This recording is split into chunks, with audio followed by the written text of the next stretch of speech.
is the sword I carry. My today's quotes typically explains my guest for the day. She is a fighter. She is a warrior. She is someone who is doing great things in a particular terrain. We'll get to tell you all about that after the break. The show is The Woman. I am Elizabeth Agbai. Stay on. I don't think in gender boxes at all. I just get on with it.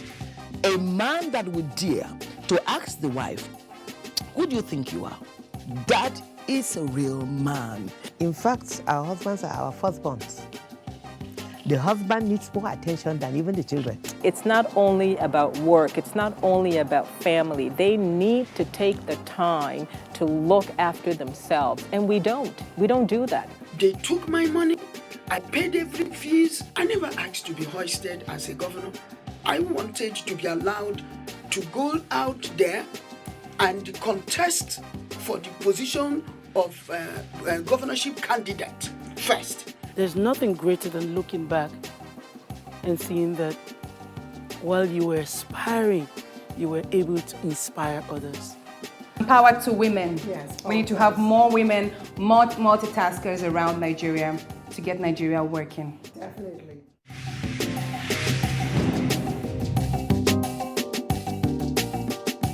All right, if you're just joining us, you're right on time because I'm about to have a very scintillating conversation with the former Speaker of the House of Assembly, Edo State. She is presently still there as the only female legislator within the House of Edo State. She's been there for the third time and she's still soaring even higher. She's doing great things. We'll get to find out what those things are. But then let me introduce my guest for today. She is my namesake, proudly so, Elizabeth Ativie. You're welcome. Thank you. Thanks for flying in from Benin to Abuja to have this conversation with us. I most appreciate this. Thank you very much. All right. And, I'm intrigued. I'm particularly excited, like I mentioned, you're my namesake, and I believe that people who are called Elizabeth are always pushing hard. You are carrying the sword of justice, especially for women, in politics, in a whole lot of things, education, economy, empowerment. But I also know that somewhere when you were in Kogi State as a little girl, you're born of a policeman.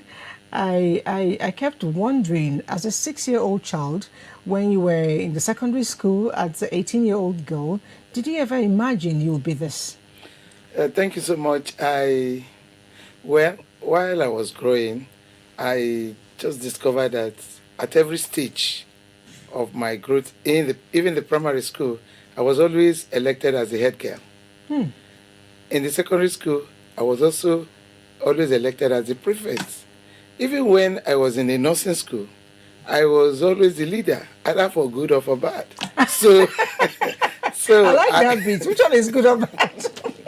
Yeah, good when we are advocating for better things for us, but bad when we feel that maybe we are not being well treated as students, or our hostels are not as it's supposed to be, or our food is not up to date, some kind of rioting and all that kind of situation that time. So that is why I say for good or for bad. But however, all that prepared me unknowingly for this job. And in the voluntary youth organizations, our alma mater is service. Service to your country, service to your state, service to the people and all that. And each time you make positive suggestions that will lead to the development of young people, particularly the girl child, you find that it is taken with a tip of the iceberg. And you just discover that you are not making an impact outside. And I begin to feel that, it is better to be inside, to be a politician, to be in the decision making, to be able to make the kind of impact I would love to make. And in doing that, you've been given several names. One of them is the die-hard politician, the female Amazon. And some say it's because of a whole lot of things you've done. But I want to even start from how you climbed. You had to contest severally. You didn't give up. It was like, this is something I'm set to do and I must do it. A lot of people try once and then just go away and maybe collect one appointment or the other. You didn't give up. What was that propelling, point for you? It's a passion, the passion to serve. If you have passion to serve, you are determined to serve, and you have something to give out. You have something to give out. That urge is there. In thick or thin, until you get to that place where you want to make that, you want to give that service. You want to actualize your ambition, your your felt need for the people. You continue to push. For instance, I contested for the national presidency of the National Council of Nigeria at national level, being the only woman who ever attempted that since, I think that it's an umbrella body for all youth organizations in the country. Started in 1950 something, and since then to date, I've been the only woman who has contested that position before. In fact, when we were going for that contest, I was told that the northern youths will not vote for me because I'm a woman. I said, what? I said, okay, let's get there. So what I did, everything I did in Edo State as the chairman, I built that youth council secretariat, that youth house along Akpakpava Road. I built it. I raised the fund. I built it because I needed to leave a legacy behind. And every woman must make effort to leave a legacy behind. You must do something differently. You must do something that even the men have not done to be able to excel, to move to the next level. And for me, it will be a door open for other women. So I took all the pictures, everything I did. I had a very massive exhibition in front of the place where we did the Congress in Jos. And when these Hausa guys, they had a fixed mind, oh no, woman will not. But when they got to that place and saw those pictures, saw what, the story changed. The story changed. And they voted for you. And they voted for me, and I became the first and ever female. That's as a youth attempted that place. And with all that experience, I felt that I needed to go into politics and bring all those experience to bear for the development. Indeed, you are a diehard and you didn't start today. But I'm wondering, with all your strength and push, you, for the third time running, have been the only woman in a dual House of Assembly. How have you been able to, cope up with the male chauvinism that goes around there? I know it's a whole lot. Yeah. Well, I would say it is not easy. If I say it is easy, I'm lying. One, it's so difficult that you don't have your own peer, a woman, to be able to exchange ideas with or even share experience and all that. But I did not allow it to run me down or to cause me a setback. Rather, I made friends with the men. In their midst, I always believe that I position myself in such a way that I do not realize whether I'm even a woman or a man. I said the man has one head, I have one head. Definitely. The man has two hands, I have two hands. Definitely. We went to the same primary and secondary school. So what is different? The difference is what you have upstairs, what you are bringing to the table.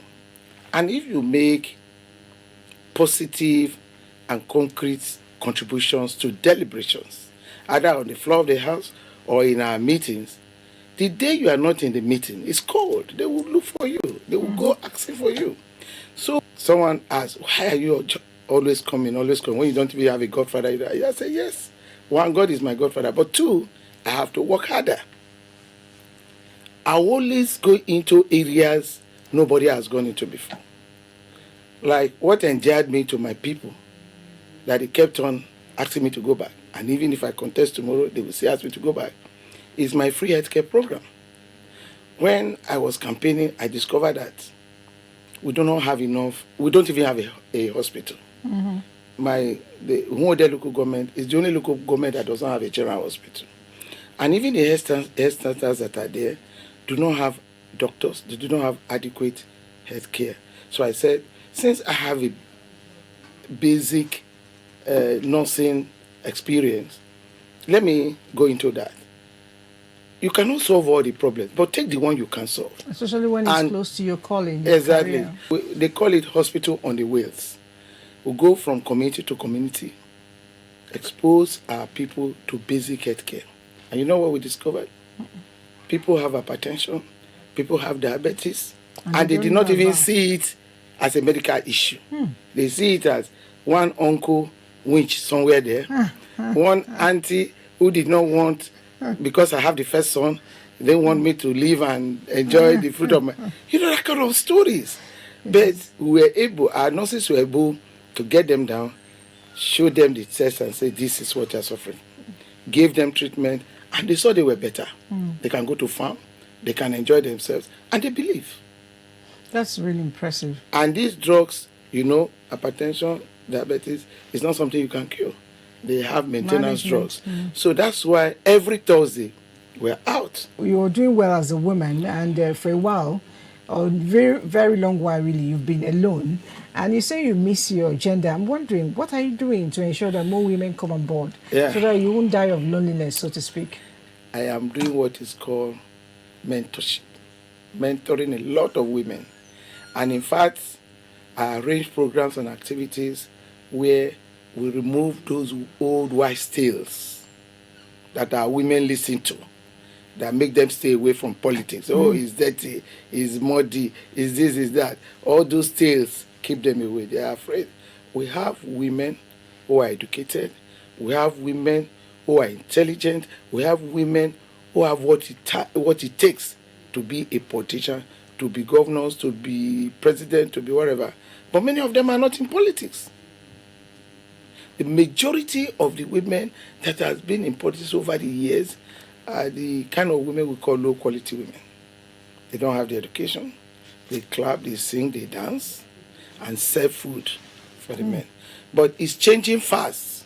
It's changing very fast now. By this advocacy that we do, mentorship that we do, and programs, activities that we do to sensitize women. So a lot of women are coming out now. But we still have a problem. The political parties must, as a matter of commitment, open the space for women. They must open the space for women. Until that is done, like it's been done in some other countries, Rwanda, all those countries, South Africa, all those countries that came to borrow our own constitution. At a point in 2016, I think, there was a political change, in leadership of the House of Assembly, Redo. It was a very swift paradigm shift, generated a lot of media, coverages. But you were the, apex of it all, and I wouldn't want to speak. I would like you to enlighten Nigerians, as to what really happened. Well, that is politics for you. In politics, they have zoning, they have interests, and all sorts of manipulations here and there, some positive, some negative. But in this matter, I want to say very clearly that I was not asked to step down because I'm a woman, no. Okay. No. If for anything, those that are the helm of affairs in my state at that time would even prefer a woman. But it has to do with the zoning system. The governorship was zoned to Edo South, the speaker was zoned to Edo Central, and the deputy speaker was zoned to Edo North. But before that zoning came, we had already decided who our leader should be in the House. And that was how I emerged as a speaker. But when I became speaker, the issue came up. And party said, and we're preparing for the governorship election at that time. So the party and all of us, who are party men and women, were anxious to win that election by all means. So all hands were on deck. And it was discovered that the whole senatorial zone was about being cut off from the leadership. So the party came up and explained. And as a party woman, I have to obey the party. And that was why I stepped down. So that the speakership will be given to Edo Central, and they will be carried along so that we can win that governorship election. But we are hoping that the party will also pay us, reward us for that huge sacrifice that we made at that time in the near future. Yeah, definitely, they will. Now, Edo State is a state known for hardworking, elegant women and all that put together. Lately, we have heard a lot of returnees being identified with Benin or Edo State, precisely. As the woman who is, for me, the number one woman there, women are a lot of times involved in this. What is your take on women moving out for illegal reasons? Well, it's unfortunate that as at that time, these women were being deceived. If you listen to many of them, they will tell you that if they knew this was what they were going for, they wouldn't have gone. And a Edo woman is a dignified woman. You, of course, culturally, traditionally, a Edo woman is a strong woman. You remember the history of Edo woman. Edo woman saved the king some time ago. So I'm proud to be an Edo woman, continue to be an Edo woman. But you see, the truth is that these ladies were deceived, and they were taken from the remotest areas where they do not have access to information. And I must commend our Governor Baseki, and the Yoba of Benin. They stood to the test of time. And you agree with me that when they came into the matter, handled the matter the way they should, the incident was reduced drastically. And today, our ladies are coming back home even by themselves. That's good news. They're coming back home even by themselves. But there's something which I discovered, which, we just said because we are all Nigerians, which we just said, do you know that there were people from other states, yes, eastern states, and they came to Edo, and they used Edo name and Edo everything. And when they were not returning them, we now discovered that many of them are not Edo people. Just because it was rampant, Edo was the miracle center where they moved from. A lot of them, from the east, from Yoruba land, everywhere. They came and they just pick up an Edo name, and Edo woman will just help them to escape. But they are now all answering Edo. Well, we have accepted responsibility, and we are equal to the tax. Okay, now, do you really think, you mentioned earlier, do you really think Nigerian women are ready for the presidency? Oh, we are ready anytime, any day. You know, when I led female parliamentarians across the 36 states of the Federation to Mr. President, I see the joy in your face. I told Mr. President that we are ready. We are ready. We have. Only if the political parties can open the space and accommodate us. That's just all. Let them open the space and accommodate us. Because in the past, I don't want to mention parties, but in the past, there were deliberate attempts by various political parties to open the space for women. And that was why some political parties then made it mandatory for, if you have 3 delegates, 1 must be a woman. So at that time, that is when you saw that the profile, the number of women in the Senate, in the House of Representatives, and the House of Assemblies rose. A situation where in the House of Representatives, you have only about 27 women. In the Senate, you have only about 7 women out of 109. That is unacceptable. Unacceptable. Well, you say, you ask the women, go and compete. Go and compete. We are ready to compete. Open the space. Let them come in and compete. So how do they open this space for men? And when it comes to the women, the space is closed. What's the criteria for the opening and closing? The reason is that those who take the decision are all men. And that caucus are the caucus who we meet and say, this will be here, this will be here. I get you now. That's the space we say they should open. The game of politics. Why not co-opt a woman? Say, okay, since we are eight men here, no woman, we co-opt the woman leader. Or co-opt one powerful woman in your party. I think or 2. The men are listening. They will come around to it. Because the truth is, even in the Garden of Eden, I kept telling them, if the men were all enough, sufficient to do the job God wanted them to do, he wouldn't have bothered to make a woman. Thank you. Join. So the minute they open the door, the earth becomes better for everyone. Thank you. But then, speaking about earth, I know that you always find time to relax. I know you're a mom, you're not just a politician, you're a whole lot of, you were first I'm a grandmother, nurse. yes. You were first a nurse, Yes. you're a grandmother, you're a mom, you're everything. Yes. Now, apart from politicking, what do you do to relax yourself? Oh, I do sports. Like this morning now, I've done some jogging all over the place. Seriously? Yes, I do sports. I love sports a lot. And I love playing with my grandchildren. I love staying around them. If I need little time I have, I escape. I go and stay weekend with them. I love farming. Farming? Yes, I love farming, but little farming. Okay. Vegetable farming.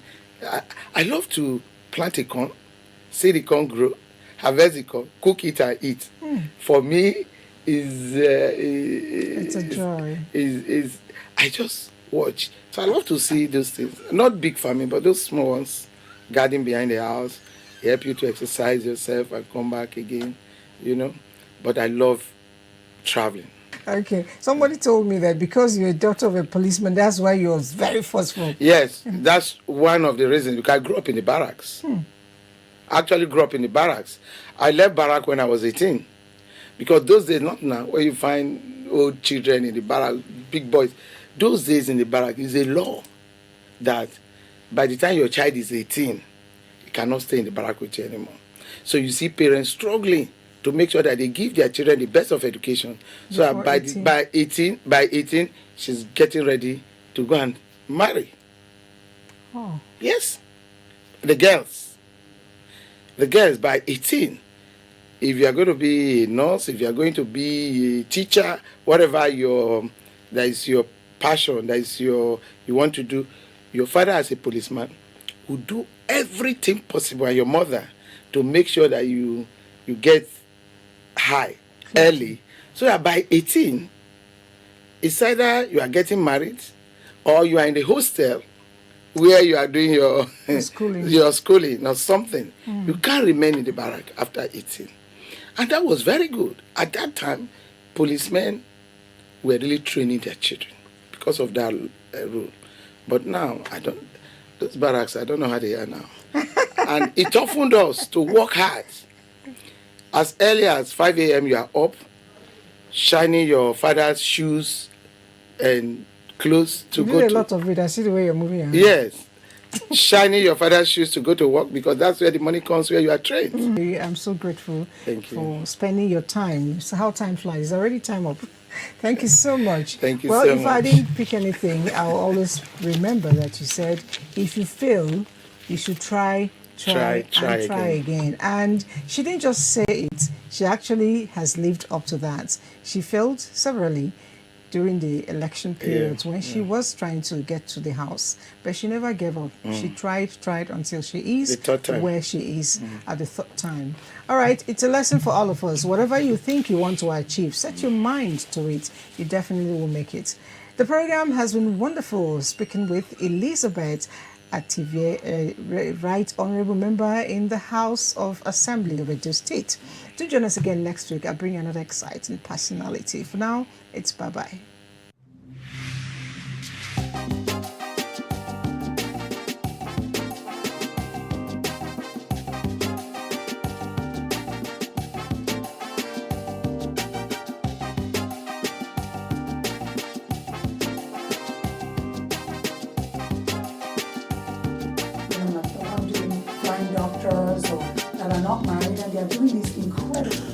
Well, there's a myriad of things. I think, first of all, we have to go back to... You're right, you are very well known for your teaching skills.